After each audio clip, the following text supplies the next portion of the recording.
The Treaty of New Earth marked the end of 5 long years of interstellar warfare between humans and the Athari.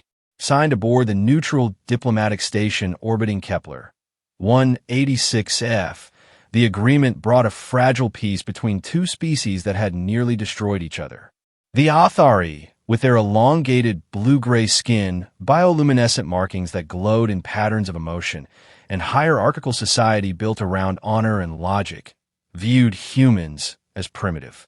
Their advanced biotechnology and millennia-old traditions of disciplined warfare had made them condescending toward Earth's inhabitants, despite the bloody stalemate that had forced both sides to the negotiating table. In the months following the treaty, tensions remained high. Former soldiers on both sides struggled to adjust to peace, while civilians harbored deep prejudices born from years of propaganda. Yet hope persisted in small projects designed to build bridges between the species. One such initiative was a joint media program proposed by the Interspecies Council for Cultural Understanding. It was through this program that Mira Calhoun, a human war correspondent who had covered the conflict from the front lines, found herself assigned to interview Ratan Shora, an Athari warrior whose name carried weight throughout the Athari High Command.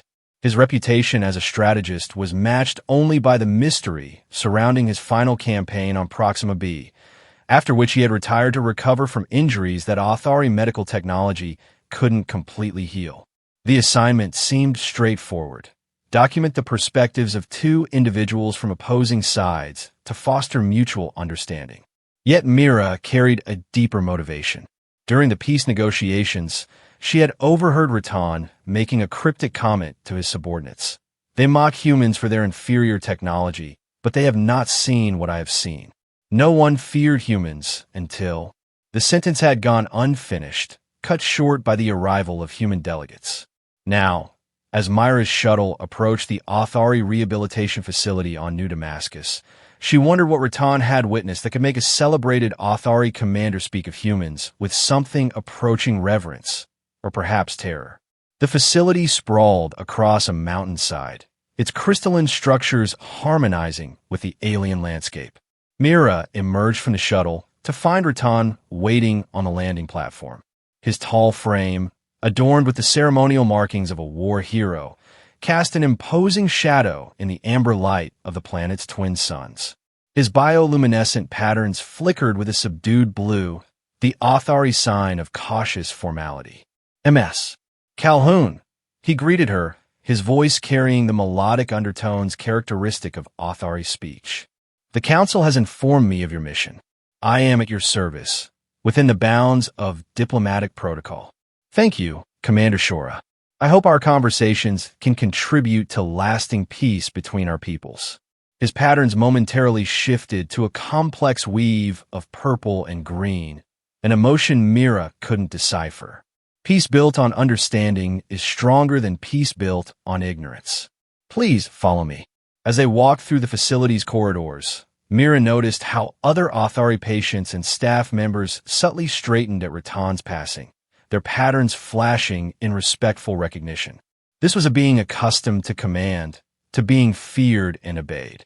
Yet something had shaken him, had made him speak of humans differently than his peers. They arrived at a circular chamber with transparent walls, offering a panoramic view of the valley below. Ratan gestured to a configuration of furniture that adjusted itself to accommodate both human and Athari physiology. The Council has specified certain parameters for our discussion, Ratan began, settling into his seat. I am to share my experiences, but without compromising Athari military secrets or endangering the peace process. Of course, my interest lies not in tactical details, but in understanding the human impact on Athari perception. During the negotiations, you mentioned something that caught my attention. You said no one feared humans until... Until what, Commander? Ratan's patterns dimmed, flickering with traces of yellow, the Athari indication of distress. He remained silent for several long moments, his gaze fixed on the distant mountains. That observation was made in a moment of reflection. Perhaps we should begin with more conventional topics. Mira recognized deflection when she saw it, but she had interviewed enough military personnel to know when a push, and when to retreat. As you wish. Tell me about your service record, how you came to be involved in the war. For the next hour, Rattan provided a sanitized account of his military career, his rapid ascension through the ranks, his innovative tactical approaches, the battles that had earned him commendations. Throughout, Mira noticed how he carefully avoided discussing the final campaign on Proxima B. As their first session drew to a close, Mira made one more attempt. Commander, I've covered this war for years. I've seen horror, courage, desperation on both sides. But something specific happened, something that changed your perspective on humans. Whatever it was, it's important for both our species to understand it. Rattan's patterns flared bright orange, then settled into a steady pulse of deep violet. You are persistent, MS. Calhoun, a quality your species seems to possess in abundance. He paused, considering. Return tomorrow. I will. Consider how much can be shared without violating my oaths. As Mira departed, she caught a glimpse of Rattan's reflection in the chamber's transparent wall. His patterns had shifted to a complex array she had never seen before, colors and configurations that seemed to speak of internal conflict. She was certain now that whatever he had witnessed had profoundly altered his understanding of humanity. Back at her temporary quarters, Mira reviewed her notes and began drafting her initial report. The council had emphasized the importance of presenting a balanced narrative, of avoiding sensationalism that might inflame tensions. Yet she sensed that Rattan's story, whatever it might be, could fundamentally reshape how both species viewed each other. A message from her editor arrived as she worked. Remember, Mira, we're building bridges, not burning them. Keep it diplomatic. She sighed, acknowledging the message without truly accepting its limitations. Some truths, she believed, needed to be told regardless of their diplomatic implications. Part 2. The first interview that not begins. The following morning, Mira arrived at the rehabilitation facility to find Rattan in what appeared to be a meditation chamber. The room's walls projected a holographic representation of Athari Prime's crystal forests, their luminescent spires reaching toward an artificial sky. Your species has meditation practices as well, do they not? Rattan asked without turning. We do, though they vary across cultures. In moments of uncertainty, I find clarity in the patterns of our home world. He gestured for her to join him. I have decided to share certain experiences with you, MS. Calhoun. But first, I must understand your intentions. Mira sat across from him, noting how his bioluminescent patterns had shifted to a contemplative blue-green. My intention is truth, Commander. The war created narratives on both sides that may not reflect reality.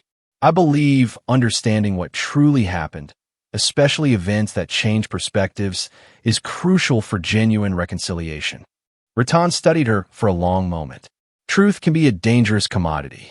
Are you prepared for what you might learn? I've reported from active war zones, Commander. I've seen the worst both our species can do. No, he said quietly, his patterns dimming. You have not. A silence fell between them, broken only by the soft hum of the facility's environmental systems. Finally, Rattan spoke again. On Proxima B, during the campaign that would become my last, I encountered something that defied all our strategic models, all our understanding of human behavior. To share this properly, I must use our memory-sharing technology. It will allow you to experience events as I did, unfiltered by language or cultural interpretation. Mira had heard of the Othari's neural interface technology, but had never experienced it. Is it safe for humans? The process has been adapted for diplomatic purposes. You will feel what I felt, see what I saw. Are you willing? She nodded, and Rattan retrieved a crystalline device from a nearby console. As he calibrated it, he explained, this memory is intense. If at any point you need to disconnect, simply think the word stop with clear intention. The device activated, and suddenly Mira was no longer in the meditation chamber. She was Rattan, leading a battalion of Athari warriors through the ruins of a human colony on Proxima B. The memory was vivid, complete with physical sensations and emotional resonance. Through Rattan's eyes, she saw the methodical Athari advance, their movements precise, coordinated, following millennia of tactical doctrine. They were pursuing a human special forces unit that had been harrying their supply lines for weeks. The humans were cornered in what remained of a mining complex, outnumbered and outgunned. By all logical calculation, they should have surrendered. The Athari offered honorable terms, prisoner status with full rights under the Treaty of Sentient Warfare. Instead, the humans fought with a ferocity that defied comprehension. Mira felt Ratan's shock as humans continued fighting even with grievous wounds, their tactics becoming increasingly unpredictable, almost chaotic. One soldier, missing an arm, jury-rigged a mining charge as a suicide weapon. Another, bleeding from multiple plasma burns, used himself as a shield to allow civilians to escape through a hidden tunnel. The memory shifted to the command center, where Ratan watched his warriors' confusion turn to something approaching fear. The Athari fought with precision, with honor, with clear objectives. The humans fought like cornered animals, except they weren't just animals. They calculated, they sacrificed, they adapted in ways that seemed to defy the very logic of self-preservation. As the memory neared its climax, Mira experienced Ratan's growing realization. The humans weren't fighting for territory or resources. They were fighting for something beyond Athari comprehension, something that made them simultaneously more vulnerable and more dangerous than any species the Athari had encountered. The memory ended abruptly as an explosion rocked the command center. Mira gasped, finding herself back in the meditation chamber, her heart racing with borrowed adrenaline. Ratan's patterns were a storm of colors, his usual composure fractured. "That was merely the beginning," he said. "What followed changed everything I understood about your species." Mira struggled to process what she had experienced. They wouldn't surrender, even when it was logical to do so. "Logic," Ratan replied, his patterns settling into a somber violet, "is not the foundation of human behavior, as we had assumed. That day, I witnessed the true nature of humanity, the quality that makes you perhaps the most dangerous species in the galaxy." He paused, seeming to gather himself. "You asked why I said no one feared humans. It is because we saw you as inferior, as beings driven by emotion rather than reason. We failed to understand that your emotions, your illogical attachments, your capacity for self-sacrifice, these are not weaknesses. They are weapons more powerful than any technology." Mira felt the weight of this revelation. "You're saying the Athari feared us not for our weapons, but for our willingness to die for our beliefs. For your willingness to transcend the limits of logic and self-preservation in service of something greater. Your species operates on principles we cannot predict or model. That unpredictability, that chaos, it terrifies us more than any fleet or weapon system." The interview continued for hours, with Ratan sharing more details about the aftermath of Proxima B. He described how his entire battalion had been psychologically evaluated after the campaign, how many warriors had developed what Athari physicians termed human comprehension syndrome, an inability to reconcile human behavior with Athari logic. As Mira prepared to leave, Ratan offered a final observation. "Your species has been dismissed as primitive because you cling to emotions we have long since learned to control. But perhaps that is your greatest strength. While we calculate, you believe. While we strategize, you sacrifice. And in the extremes of war, belief and sacrifice can overcome any calculation." That night, Mira worked late into the early hours trying to capture the essence of what she had learned. She sent a preliminary report to her editor, carefully framing Ratan's revelations within the context of mutual understanding. The response came quickly. "This is explosive material, Mira. Are you certain about the implications? We need to tread carefully." She understood the concern. What Ratan had shared could either bridge the gap between species or widen it further. The question was how to present humanity's capacity for irrational courage without glorifying the violence of war. Part 3. The Truth Unfolds, Memories of War. 3 days after their initial neural interface session, Mira returned to find Ratan in what appeared to be a war room, surrounded by holographic displays showing the fateful Battle of Proxima B. His patterns glowed with the steady pulse of determination. "I have received permission from the High Command to share the complete sequence of events," he announced. "They believe, as I do, that understanding must be built on truth, however uncomfortable." Mira set up her recording equipment, both standard and neural interface compatible. "What changed their minds?" "Your preliminary report.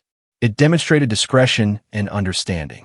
The Council believes you can be trusted with the full account." They began the session with Rattan providing context. "The Athari military doctrine is built on predictive modeling. We analyze enemy behavior, project probable actions, and respond accordingly. For millennia, this approach served us well, until we encountered humans under extreme conditions. The neural interface activated again, and Mira found herself immersed in the memory of what followed the initial conflict. Through Rattan's perspective, she witnessed the aftermath of the mining complex battle, where surviving Athari warriors exhibited signs of severe psychological distress. "They've broken the paradigm," one of Rattan's lieutenants reported, his patterns flickering erratically. "Our predictive models are useless. They don't behave like rational beings." The memory shifted to a strategy session where Athari commanders debated their next move. Some advocated for orbital bombardment, arguing that humans were too unpredictable for conventional warfare. Others, including Rattan, insisted on understanding this enemy that defied their comprehension. "We must study them," Rattan had argued, "not as inferiors, but as equals capable of teaching us something fundamental about the nature of conflict and survival." The memory progressed to show Rattan's subsequent encounters with human forces, each revealing new facets of human behavior that confounded Athari logic. Soldiers who should have retreated instead launched desperate counterattacks. Civilians who should have fled instead organized resistance. And throughout it all, a theme emerged. Humans fought not just for survival, but for ideals, for each other, for causes that transcended individual existence. The most powerful memory came from what Rattan termed the incident at Valley Forge Station. A human outpost, cut off from supplies and reinforcements, had held out against overwhelming Athari forces for 3 weeks. When Rattan's battalion finally breached the defenses, they found something that shook the foundations of Athari military philosophy. Through the neural link, Mira experienced Rattan's shock at discovering that the station's defenders had included children, elderly civilians, and wounded soldiers who had refused evacuation. They had fashioned weapons from mining equipment, created defensive positions from collapsed structures, and maintained a level of cohesion that defied all tactical assessment. In the station's command center, Rattan found the human commander, a woman named Sarah Chun, mortally wounded but still coordinating the defense. Her final words, spoken directly to Rattan, resonated through the memory. "You think we're weak because we feel, but our feelings make us strong. They give us something to fight for beyond ourselves." The memory faded, leaving Mira emotionally drained. Rattan's patterns had dimmed to near invisibility, a sign of deep contemplation among his species.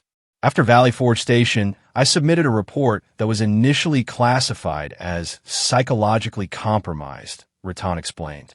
"I wrote that we had fundamentally misunderstood human nature. Their perceived weakness, their emotional volatility, their irrational attachments, these were actually sources of strength we couldn't quantify or predict." "How did your superiors respond?" "With denial, initially, but as more reports came in from other fronts, a pattern emerged. Humans weren't just fighting us. They were redefining the nature of warfare itself. They turned disadvantages into advantages, emotion into weapon, chaos into strategy." Rattan pulled up tactical analyses from various battles, highlighting instances where human forces had prevailed against superior Athari technology through sheer unpredictability and determination. "We began to realize that our entire military doctrine, based on logical progression and predictable outcomes, was vulnerable to an enemy that operated outside those parameters. The High Command eventually acknowledged what I had reported. Humans were dangerous not despite their emotional nature, but because of it. The conversation turned to the broader implications of this realization.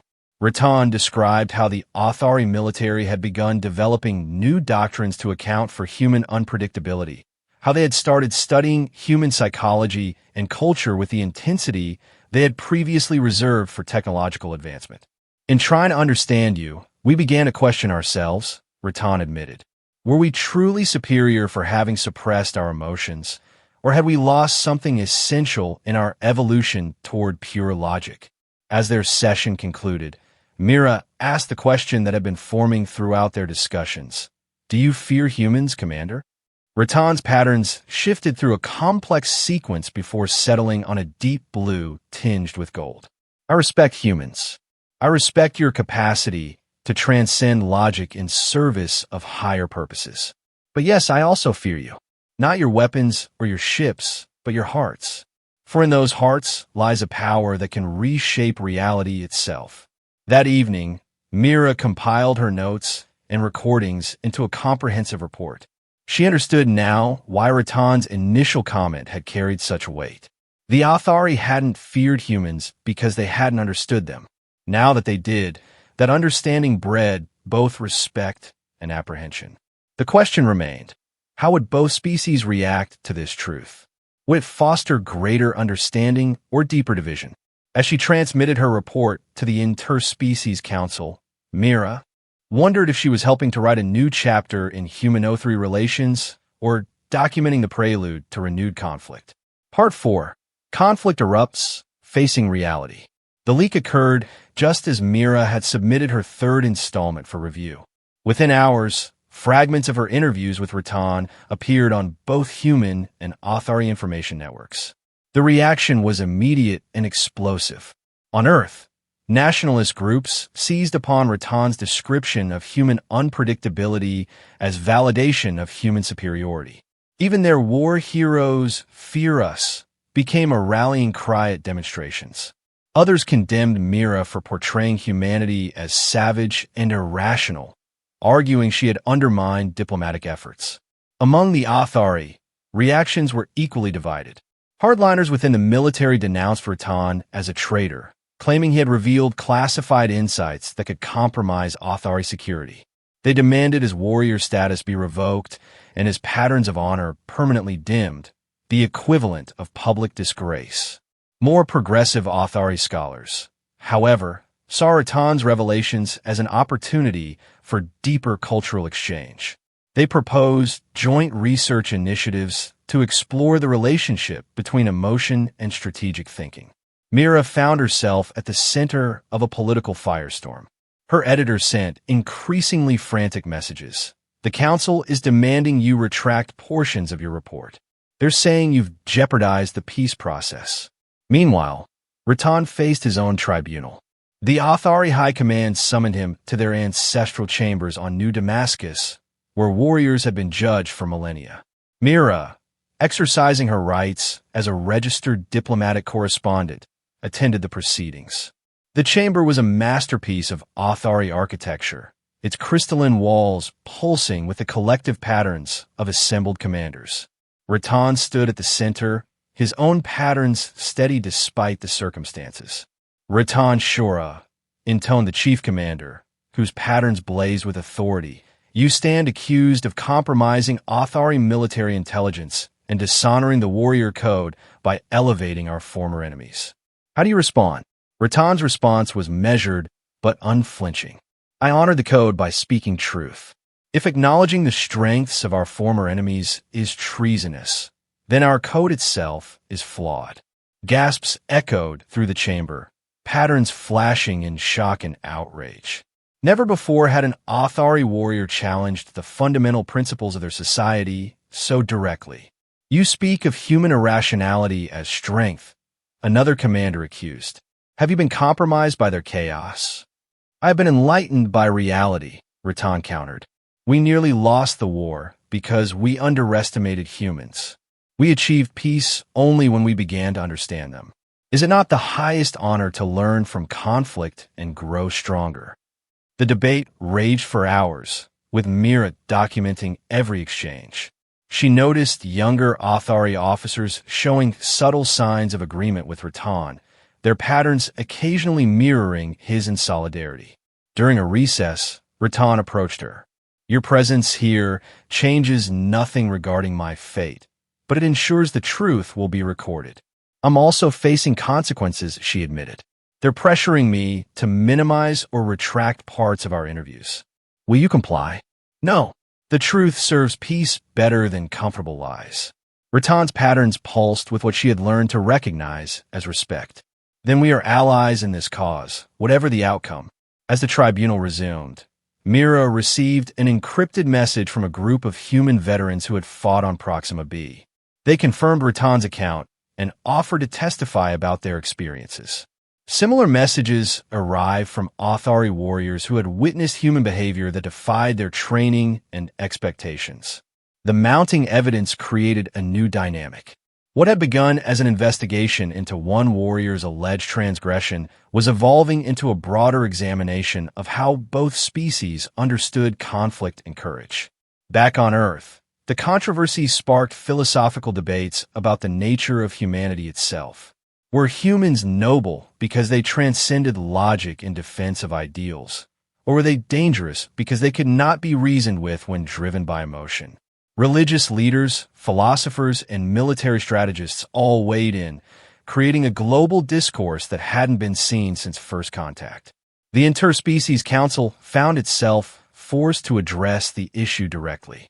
They announced a joint summit where both species would confront the implications of Rattan's revelations. Mira and Rattan were summoned as key witnesses. The summit convened on the neutral station where the peace treaty had been signed. Representatives from both species filled the amphitheater, their collective tension palpable. Mira noticed how humans and Athari still maintained physical distance, old habits of mistrust persisting despite the formal peace. When called to testify, Rattan addressed the assembly with remarkable clarity. "I've been asked whether I fear humans. The more relevant question is whether we should fear our own misconceptions. The Athari believed logic and order were supreme virtues. Humans showed us that chaos and emotion can birth courage we cannot calculate. Neither approach is superior. Both are necessary for survival in a complex universe." Mira followed with her own testimony, presenting the full series of interviews and her analysis of their implications. Commander Rattan didn't betray his people by speaking truth. He honored both our species by forcing us to see each other clearly. The question isn't whether humans are fearsome or Athari are rigid. The question is whether we can learn from our differences and forge a stronger alliance because of them. The summit erupted into heated debate.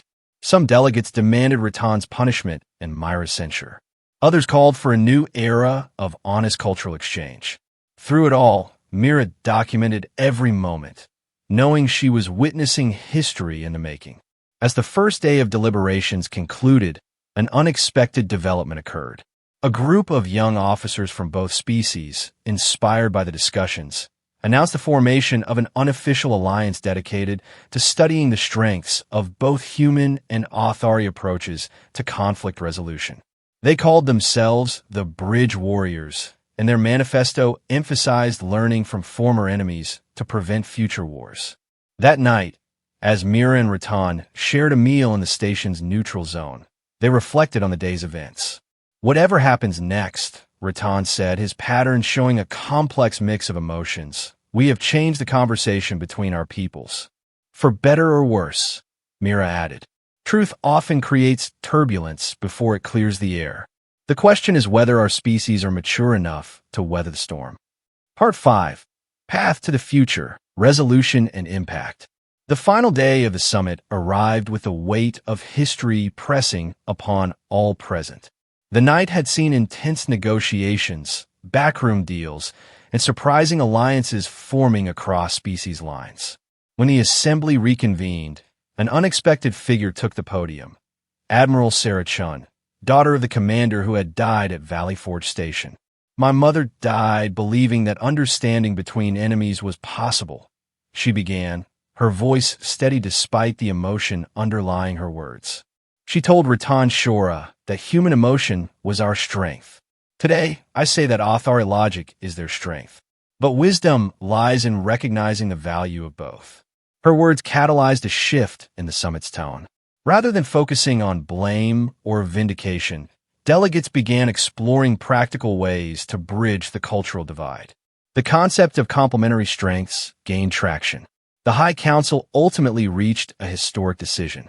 They would establish the Joint Memory Archive, an institution dedicated to preserving and sharing the experiences of both species during the war. Ratan would serve as the authority curator, while Mira would lead the human documentation effort. Let the truth of our conflict become the foundation of our peace, declared the council speaker. Let no warrior's sacrifice, no commander's wisdom, be forgotten or diminished. The implications rippled through both societies. Military academies began incorporating cross-species perspectives into their curricula. Philosophers debated the relationship between logic and emotion. Artists created works exploring the space between authority order and human chaos. Ratan's tribunal concluded with a nuanced verdict. While he was formally reprimanded for breaching certain protocols, he was also commended for advancing interspecies understanding. His warrior status remained intact, though now carried the additional weight of being a bridge between cultures. In the months that followed, Mira and Ratan worked together to build the Memory Archive. They collected testimonies from veterans of all ranks, preserved tactical analyses, and created immersive experiences that allowed individuals to understand perspectives radically different from their own. The project faced resistance from both species. Some humans accused Mira of glorifying authority militarism, while some authority claimed Ratan was corrupting their youth with human emotionalism. Yet the archive grew, becoming a pilgrimage site for those seeking to understand the true nature of the war and its aftermath. 1 year after the summit, Mira and Ratan stood before the completed archive's inaugural exhibition. Visitors from both species moved through holographic recreations of key battles, experienced neural link memories of crucial moments, and engaged with interactive displays exploring the psychology of interspecies conflict. We've created something unprecedented, Mira observed, watching a group of young authority and humans discussing a tactical simulation together. We've created a mirror, Ratan corrected, his patterns showing deep satisfaction. Both species now see themselves as others see them. That is the beginning of wisdom. The exhibition's centerpiece was a joint presentation of the Valley Forge Station incident, showing both Ratan's experience and reconstructed human perspectives. Visitors could feel the authority confusion at human irrationality and the human determination that transcended logical calculation. As they watched visitors absorb these experiences, Ratan turned to Mira. You asked once if I fear humans. I understand now that fear was the wrong word. What I felt was awe at encountering something beyond our ability to quantify or predict. Your species reminded us that the universe contains mysteries that logic alone cannot solve. And your species showed us that discipline and order have their own kind of beauty, Mira replied. Maybe that's the real victory, learning to appreciate what we don't understand. The archive's impact extended beyond cultural exchange. Military strategists from both species began developing hybrid doctrines that combined authority precision with human adaptability.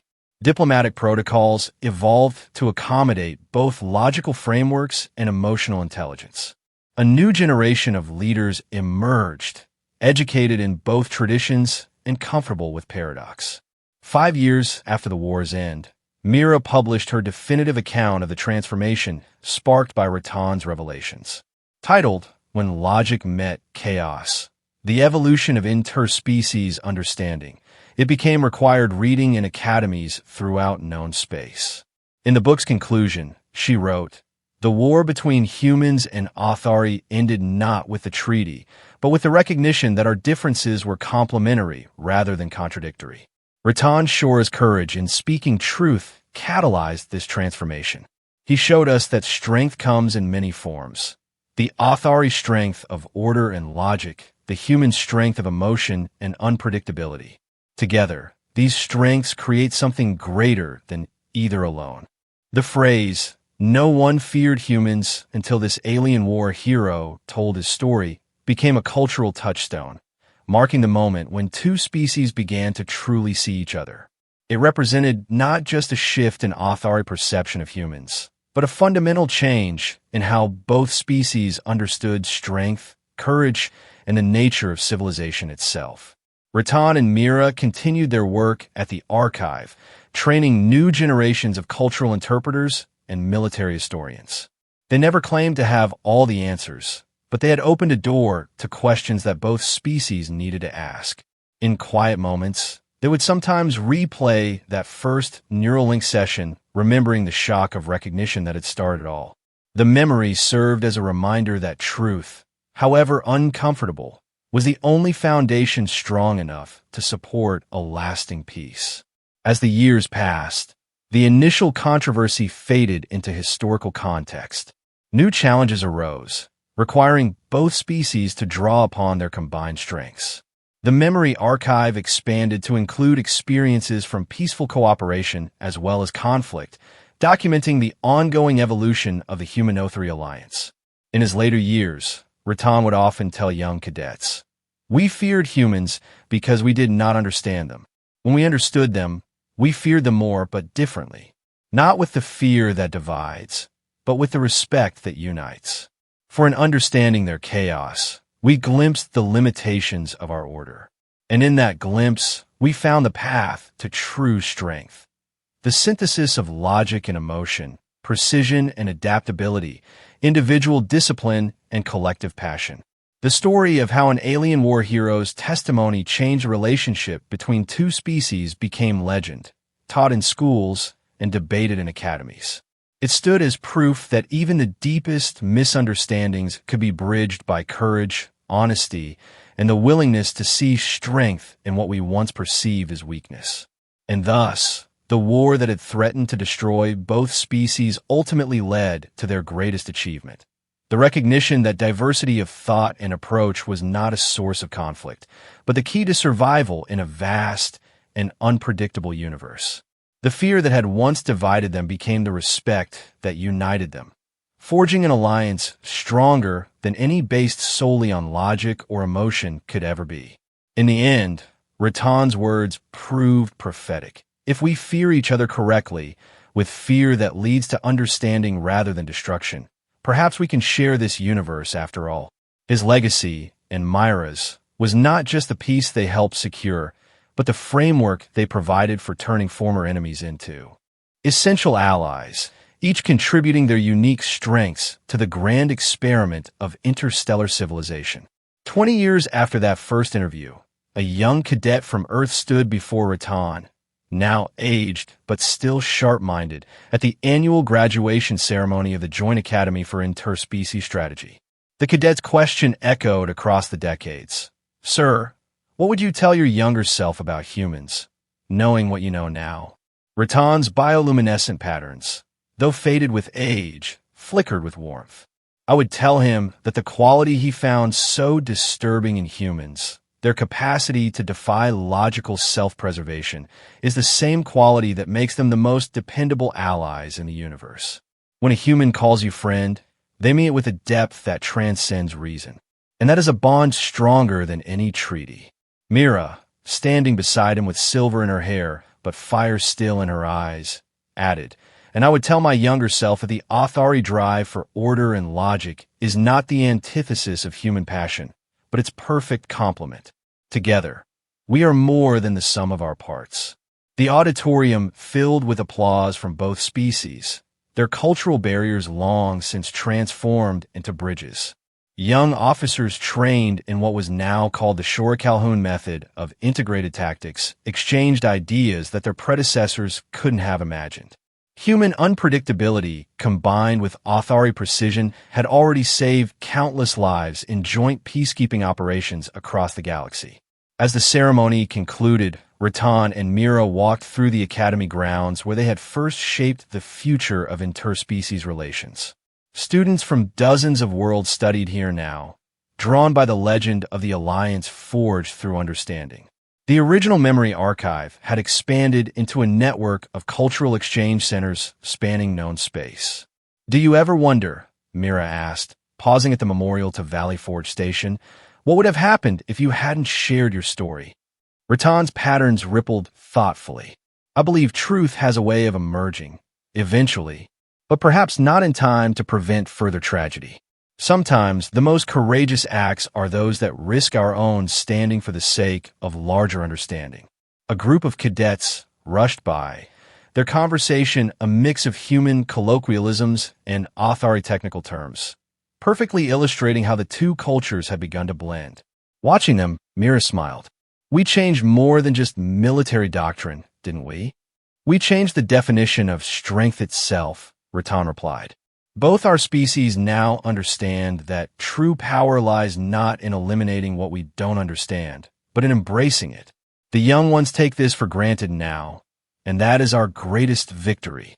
As the sun set on another day of peace, the two old friends continued their walk, their shadows merging on the path that so many now followed. The story of the war hero who feared humans had become more than history. It had become the foundation myth of a new era, when two species learned that their differences were their greatest strength, and that fear, when transformed through understanding, could become the deepest respect.